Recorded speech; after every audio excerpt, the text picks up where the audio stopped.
Okay, raising the hands. You start with vital breathing. Now with this exercise you're putting an infrared light on the center of gravity of the body, on the lower dantian. And what this does, it permeates through the facial layers and activates. This infrared light activates fascia. It creates a vibration that loosens toxins. If there's any energy stuck at that point, it creates a looseness and a fluidity through the light. So by vital breathing and expanding your mental space on the in-breath, and then condensing the vital feeling into your center of gravity on the out-breath, using very, very, very low, slow, long breaths to expand your mental space, condense your mental space, expand the feeling of life force, condense the feeling of life force, and using the light to loosen and guide your attention to condense the energy. Now, if you have an injury, let's say on your shoulder, for instance, instead of making your center of gravity your point of concentration, you would center yourself in the injury, expand the mental space around the injury with the light on the injury, and then instead of condensing, you would just relax, loosen, soften, and wash the vital energy through the injury, allowing the deep infrared to penetrate deeper into that part of your body and demagnetize and release any scar tissue, release energy that's stuck to you, and soften and vibrate everything off. So this process for dantian breathing, expand your mental space and then condense your mental space. You're focused on the breath. You've tuned the stretch to the feeling of life force from the building the ball training, and you're condensing energy in your center of gravity, then expanding. Now this method of condensing in your center of gravity and then expanding your space, it opens everything up, opening the layers of the physical muscle tension, the vital biotensecurity tension, and the vital energy. Everything gets pulled apart, put back together, gets pulled apart, put back together. So as you open your mental space, there's a very deep sense of relaxation, letting go, and pulling everything open. All your joints are opening, tensions releasing. There's a deep sense of relaxation in it. Then you condense that relaxation, feeling of life force in a smaller space in your center of gravity. The infrared light is moving into your center and activating and stimulating your center. So it's very easy to concentrate on that space with the light. Once you become comfortable and familiar with using the light on the vital level, then we start tuning the breath. We're doing the 4-cycle breath first. So you draw the life force in, long, slow breath. You pause, enter the stillness. And then from that point of stillness, you release time and slowly breathe out, condensing the energy in your center of gravity.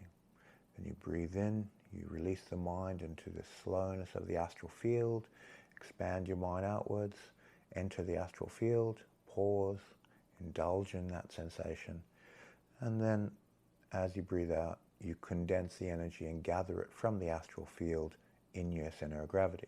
So this in itself is already a method of syncing the chi, because the center of gravity of your astral body is the heart center, and you're taking all this connected energy in the astral, this chi, and syncing it from the heart center down to the physical center of gravity. So this is one type of syncing the chi. So this astral breathing, the in-breath, ends up being a unity with the field of chi or astral field, and then the out-breath is gathering the astral field and relaxing into your center of gravity of your body. What this does is it takes this astral fluid and connects it to physical movement, because when you move your body, your center of gravity moves. We unconsciously move from our center. If I throw a basketball to you and you catch it, even though you're touching the edges, you catch the center of the basketball. If you catch the edge of the basketball, you won't be able to catch it. You have to stick to the center. Now, if I want to move my body, I move my center. by sinking the astral substance, the chi, into the physical center of gravity, when we move our body, we're moving the chi.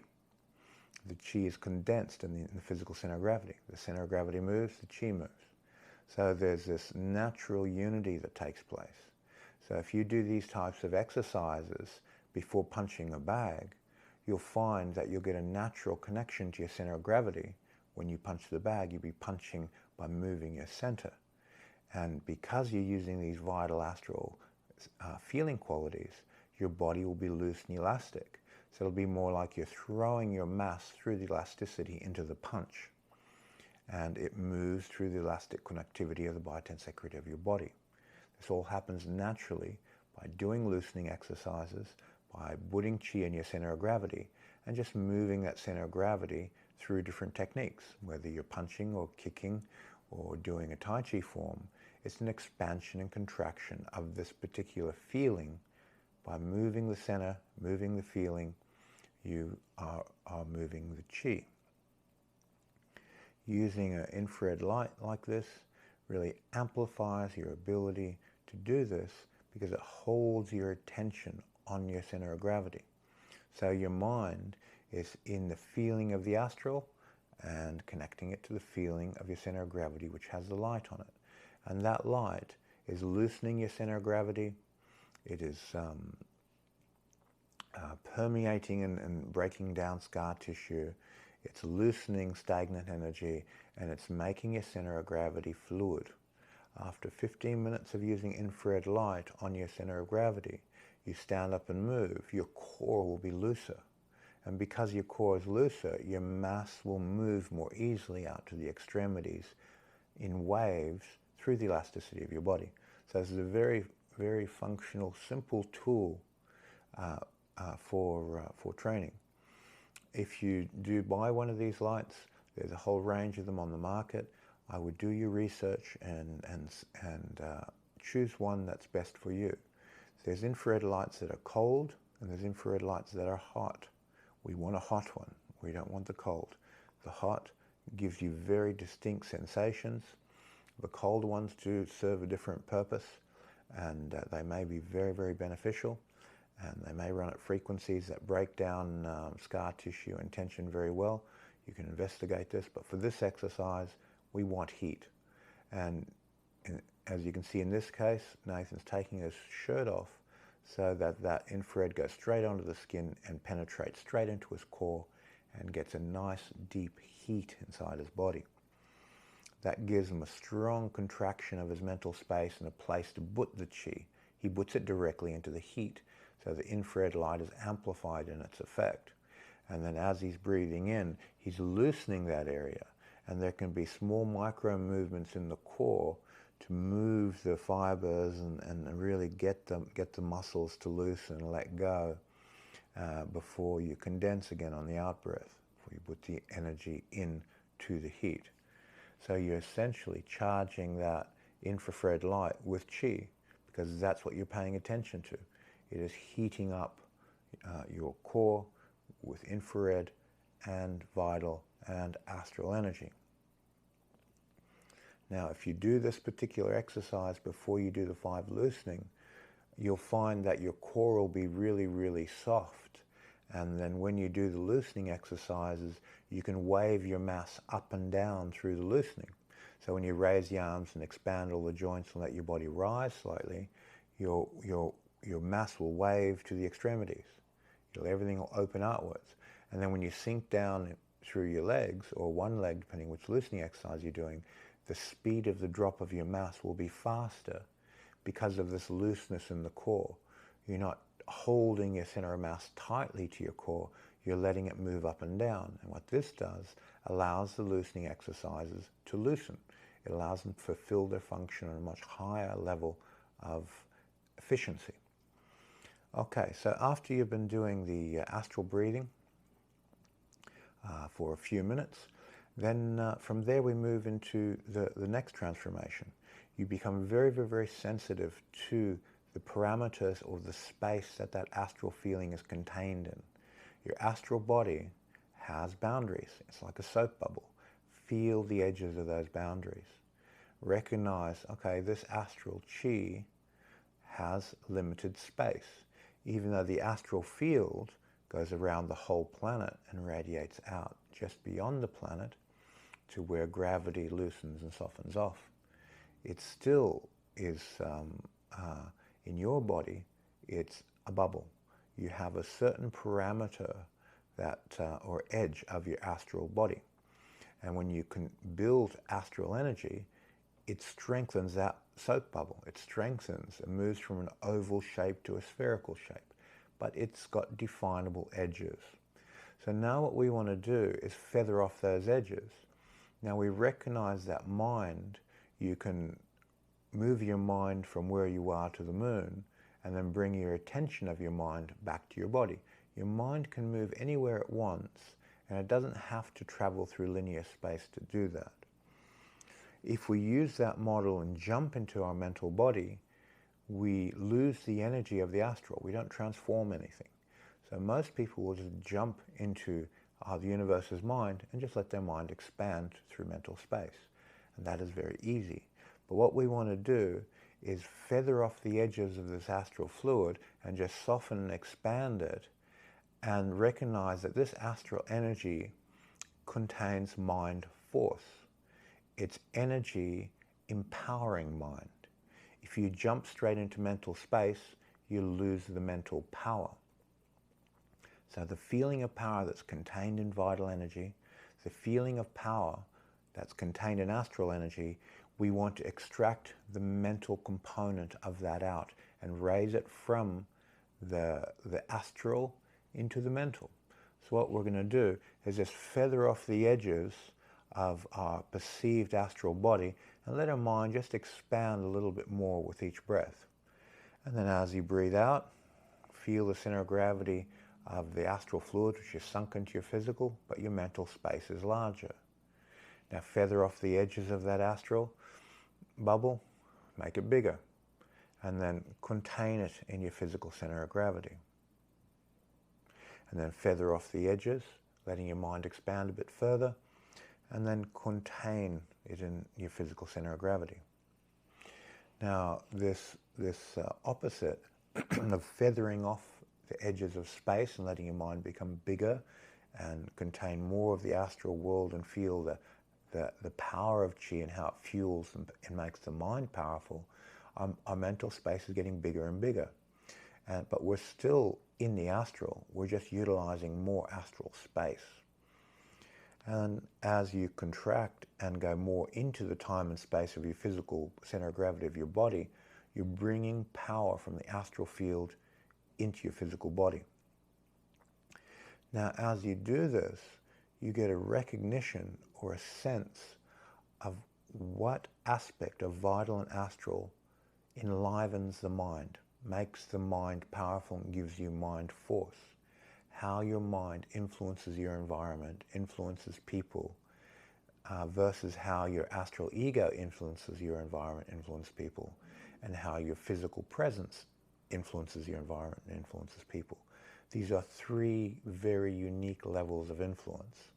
Your mental influence is a mind-to-mind connection.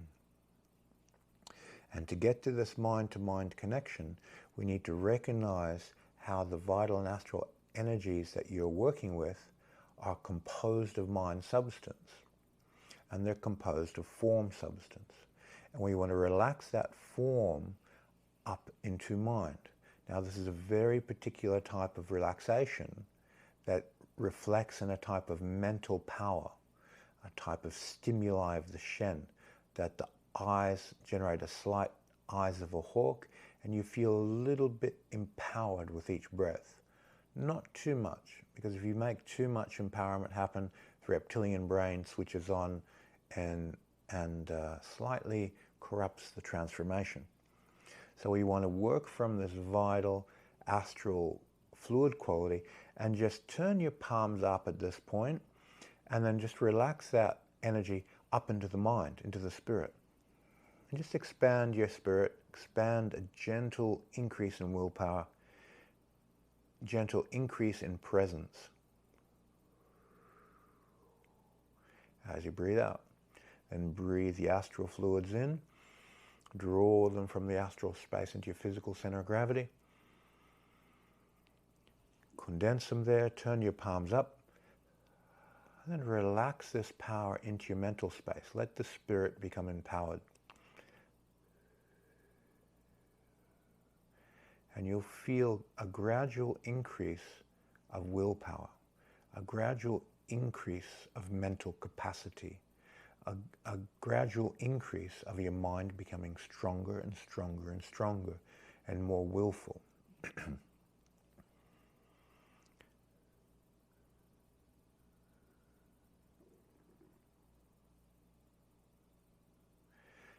And at your own pace, continue through this process. You breathe the astral fluids into your center of gravity. You turn the palms up as you breathe out, and you just relax this energy into your mind.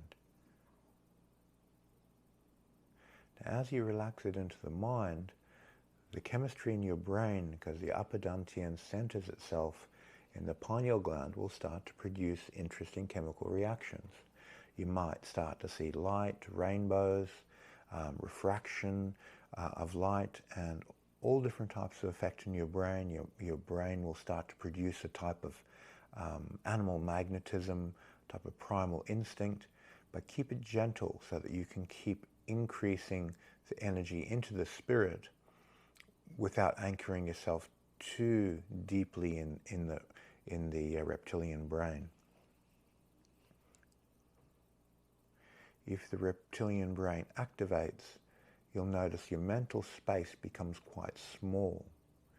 If the jinn and the chi, the vitality and the astral, transform into the spirit, then you get the eyes of the hawk, but with a big space, not a small space. And this is the difference between reptilian brain activation and this second transformation, transforming chi to Shen. You get eyes of a hawk with a big space, and your mental awareness becomes empowered. And because we're connecting it to the physical center of gravity, you get an acute sense of your physical environment. If we connected it to your astral center of gravity, you get an acute sense of astral feelings, astral beings. If we connected it and maintained it purely within the spirit, you get an acute sense for very deep, profound levels of meditation. Because this particular exercise is for martial artists, you want to have your spirit senses very aware of your physical environment. So you need to sync the astral energy that normally centers in the heart into the physical center of gravity, and then connect your spirit to your body consciousness and expand into a very, very large space, transforming all these energies into what we call spirit senses. Spirit senses are the foundation of Shen Ming. Shen Ming being recognizing the oneness of mind substance underneath all things.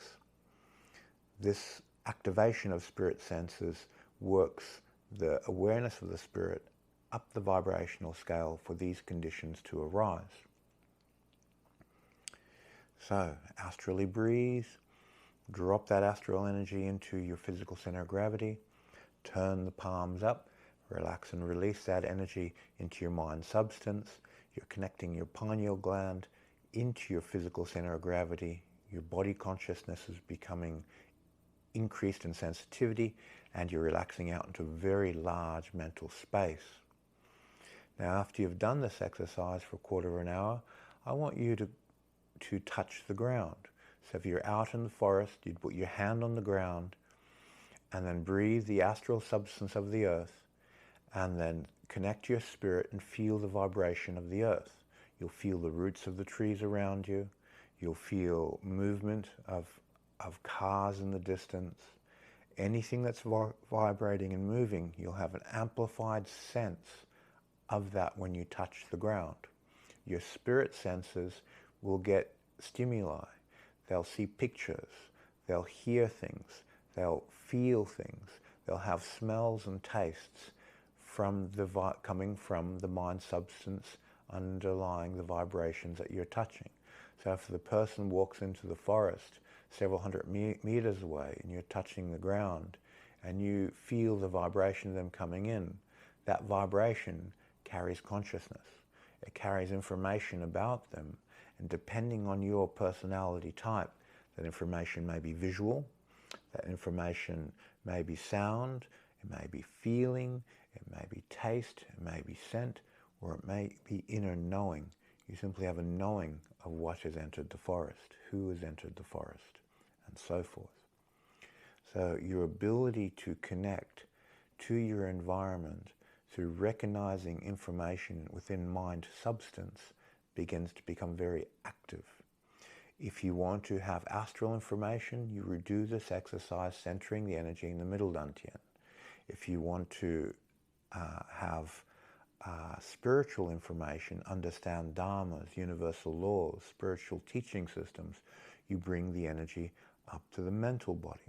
You center it within the mental body. So you transform energy up to the mental and you maintain it there. You don't leave it connected to the astral or physical bodies.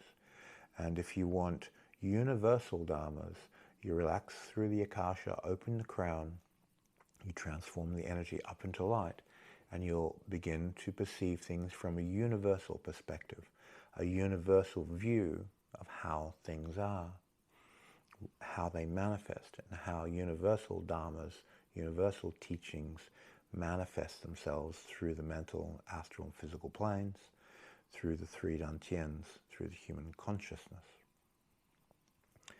Okay, so I hope this exercise gives you some insight into the three transformations, into Shen Ming, and how to develop your spiritual senses. When you view these videos, please journal them. Write down notes on each part of the exercise, each component. You need to map out what you're doing, where you're going, and clearly understand that so when you train it, you don't miss anything. All the information you need to develop yourself spiritually are on these videos. So journal it well. Take very, very good notes. If something is worth watching on YouTube, it has to be worth writing down. Take good notes on it. If you're watching something on YouTube and it's not worth writing, maybe it's not worth watching either. So with these videos, if you want to get the benefit, take very high quality notes, contemplate the notes, implement these exercises straight away. You need to have done the building the ball at least 10 times before you do this exercise. You need to have done the pore breathing exercises at least 10 times, and the astral breathing exercises at least 10 times, the 4-cycle breath and the tuning the breath, before you get optimal successes with this particular exercise. So there's what we call a causation chain.